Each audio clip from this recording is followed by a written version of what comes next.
Nimando si Lapu-Lapu City Mayor Cindy King Chan sa Lapu-Lapu City Police nga masubay ang 23 anyos nga babaeng driver nga nagmaneho sa pick-up nga nakaligis sa usa ka senior high school student ni atong March 11 sa Barangay Babag. Kini aron mahatagan og hustisya ang nadangatan sa estudyante ug mabayra niini ang iyang gisaad nga pag-abaga sa tanang hospital bill ug tambal sa biktima nga si Richelle Ann Escanier.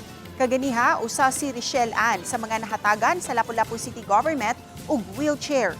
Matud sa inahan sa biktima nga si Maria Helsi Escanier, schedule nila karong adlaw nga mubalik sa ospital alang sa follow-up check-up ni Richelle Ann. Ako sa Tianggi, ingna na atupod sa office sa CSWD. Kay dito sad sila ni Kong, nakahatag na po og endorsement si Kong nila. Kuan pa mi kung unsa jud kuan sa doktor jud karon kung unsay istorya niya ba nga kanus jud min siya makalakaw kay tan-awon pa man niya iyang samad kung unsay dagan. Pasalamat jud ko nila ahong chan kay wala jud may nagpasagdaan jud kanang ila jud may gitabangan bisag sa wheelchair lang kanang gidalian jud may naghatag nila. Ya. Wala ra. Bangon lang jud Japon.